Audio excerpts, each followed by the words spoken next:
Hello friends, आज हम story of English का वेरी इंपॉर्टेंट ऑब्जेक्टिव करने वाले हैं। स्टोरी ऑफ इंग्लिश से एग्ज़ाम में भी ऑब्जेक्टिव पूछे जाते हैं और इससे 5 मार्क्स का क्वेश्चन भी पूछे जाते हैं। तो इस पार्ट में हम इसका केवल ऑब्जेक्टिव करने वाले हैं। What is the period of the middle English period in the history of English, यानी अंग्रेजी के इतिहास में मिडिल इंग्लिश पीरियड किस समय को कहा जाता है। तो AD 1150 AD to 1500 AD। Story of English का मतलब होता है स्टोरी की कहानी। इंग्लिश कैसे विकास किया, कैसे पूरी दुनिया में फैल गया, इसी के बारे में उस बुक में बताया गया है। और एडी का मतलब होता है एनो डोमिनी, यानी वैसा period after the birth of Christ, ईसा के जन्म के बाद के समय की बात है ये। Which language is not our native language, native मतलब होता है स्थानीय। कौन सी भाषा हमारी स्थानीय भाषा नहीं है, तो वो है इंग्लिश। इंग्लिश बाहरी भाषा है, दूसरे देशों से आई है, इंग्लैंड से आई है। Which period is known as the childhood period of the English language, कोई भी भाषा अगर विकास करती है तो एकाएक नहीं है कि वो बहुत बड़ी बन जाती है, धीरे धीरे उसके विकास में समय लगता है। तो एक समय था अंग्रेजी भाषा में जब वो अपने बचपन में काल में थी, तो कौन सी काल था उसका, तो ओल्ड इंग्लिश पीरियड। ऐसे भी इंग्लिश को 3 पार्ट में डिवाइड किया गया है, old English, middle English, modern English. Which thing has enrich the vocabulary of English, vocabulary का मतलब होता है कि किसी भाषा में कितने शब्द होते हैं, उसकी वोकेबलरी क्या है, उसमें किस किस प्रकार के शब्द हैं। तो अंग्रेजी भाषा की जो वोकेबलरी होती है, अलग अलग शब्द होते हैं, वो बहुत ज़्यादा है, बहुत ज़्यादा समृद्ध है। क्यों है? बोरोइंग के कारण, क्योंकि अंग्रेजी भाषा ने दूसरे देशों की भाषाओं से बहुत कुछ लिया है, दूसरे देशों की भाषाओं को अपने में समाहित कर लिया है। उसकी कुछ स्पेलिंग अब चेंज कर दी गई है, लेकिन चेंज कर देने से क्या होगा। Who were known as the university wits, university wits किन्हें कहा जाता था, तो एलिजाबेथन स्कॉलर्स को यूनिवर्सिटी विट्स कहा जाता था।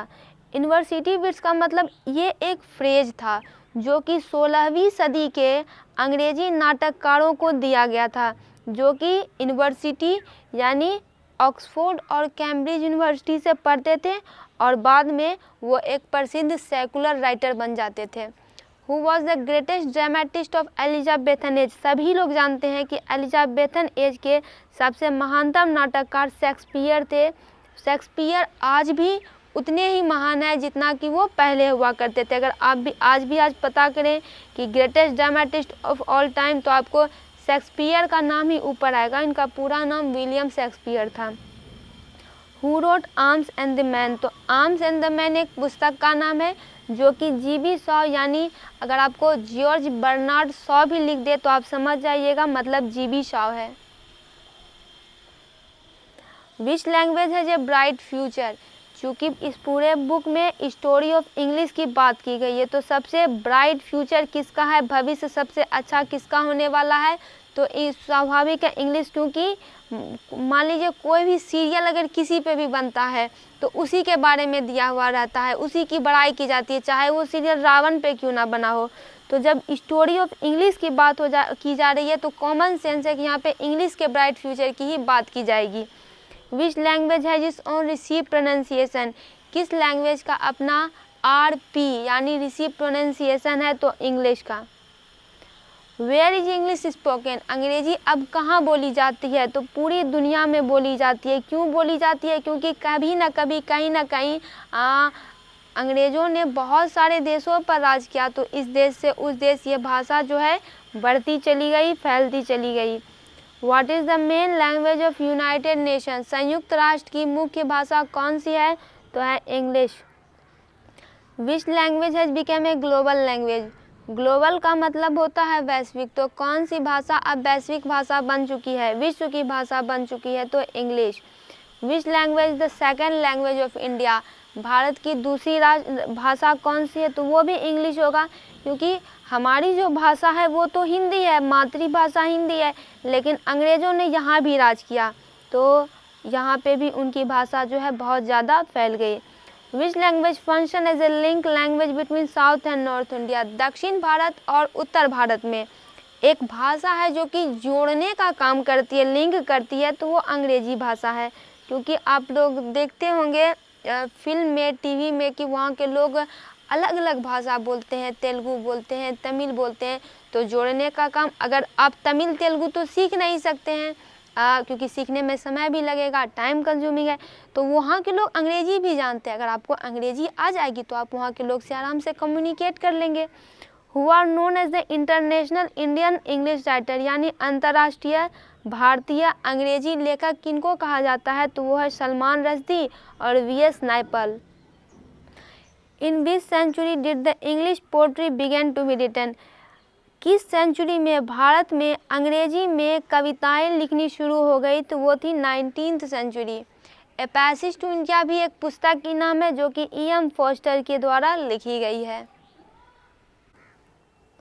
मनोहर Malgonkar belongs to, English book में एक स्टोरी है अ पिंच ऑफ स्नफ, उसके राइटर मनोहर मालगांवकर है और ये भारत से बिलोंग करते हैं, भारतीय लेखक हैं। वॉल्ट विटमैन वॉल्ट विटमैन की poem song of my self book में है और ये अमेरिकन पोएट है, यानी अमेरिका के poet. Who has written she stoops to conquer, किन्होंने यह पुस्तक लिखी है, तो ओलिवर गोल्ड स्मिथ ने। पियर्स द प्लूमैन किनके द्वारा लिखी गई है, तो लैंगलैंड के द्वारा। गॉड ऑफ स्मॉल थिंग्स किसके द्वारा लिखी गई है, तो अरुंधति रॉय के द्वारा, जिनके लिए कि उन्हें पुरस्कार भी मिला है, शायद Booker prize.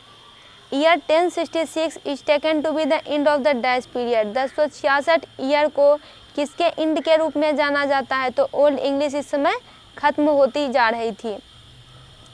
English language is dash than Sanskrit, तो English language is younger than Sanskrit, अंग्रेजी भाषा संस्कृत भाषा से बहुत छोटी है।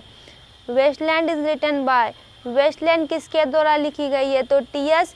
इलियट के द्वारा। T.S. इलियट के द्वारा बुक में पोएम भी है Macavity the mystery cat. English use from 15th century, वैसी अंग्रेजी जो कि 15वीं सदी से अब तक यूज हो रही है, जो कि लिखा नहीं है टिल नाउ, लेकिन अगर टिल नाउ आपसे पूछा जाए तो वो है modern English. Writing system in old English use the dash alphabet, old English की जो राइटिंग सिस्टम थी उसके अल्फ़ाबेट भी अलग हुआ करते थे। अभी जैसा आप अल्फ़ाबेट देखते हैं वैसा अल्फ़ाबेट नहीं था, वो यूनिक अल्फ़ाबेट का इस्तेमाल करते थे। इसके बारे में ज़्यादा जानना नहीं है, बस नाम ही काफ़ी है। Great vowel shift brought about A series of change in the dash of the English long vowel, great vowel shift एक प्रकार का आंदोलन हुआ जिसने कि अंग्रेजी के लॉन्ग वॉवेल में किस में चेंज किया, तो प्रोनाउंसिएशन में, उच्चारण में चेंज करना इसने शुरू किया। Printing technology was introduced in England in the year, अभी जो आप ये प्रिंटिंग, प्रिंटर, प्रिंटेड पेज, ये बुक, ये सब देख रहे हैं, ये सब इंग्लैंड में हुआ था और ये हुआ था 1476 में। सोचिए सब कुछ इंग्लैंड के पास पहले से था, तो क्यों नहीं इतना प्रगति वो कर पाता। English is a dash to the world, तो इंग्लिश जो है दुनिया की खिड़की के रूप में जानी जाती है, window to the world. English belongs to the ancient dash family of language, आप जानवरों के बारे में पढ़ते होंगे, कुत्ते, बिल्ली, शेर, कोई ना कोई किसी न किसी फैमिली से बिलोंग करता है। तो भाषा भी, अंग्रेजी भाषा Indo European family of language से बिलोंग करती है। लेटेस्ट पीरियड, आधुनिक पीरियड, विकास और किसके विकास में, तो अंग्रेजी के विकास में कौन सी इरा कही जाएगी, तो न्यू इंग्लिशेस कहेंगे उसको। रोमांटिक रिवाइवल किससे एसोसिएट करता है, तो विलियम वर्ड्सवर्थ से ये जुड़ा हुआ है। बंकिम चंद्र ने राजमोहन वाइफ नामक एक उपन्यास लिखा था, ये अंग्रेजी भाषा की भारतीय पहली नोवेल थी और इन्होंने ये लिखा था 1864 में। तो दोस्तों आप इससे अनुमान लगा लीजिए कि बंकिम चंद्र कितने पढ़े लिखे लोग होंगे कि उन्हें 1864 में अंग्रेजी का ज्ञान था। अभी भी बहुत लोगों को, बहुत ज़्यादा लोगों को अंग्रेजी का ज्ञान नहीं रहता है कि वो किताब ही लिखना शुरू कर दे। तो देखिए दोस्तों इसका पूरा ऑब्जेक्टिव कंप्लीट हुआ। आप जितने भी सब्जेक्ट्स है सभी को ऑब्जेक्टिव चैनल पर जाकर देख सकते हैं।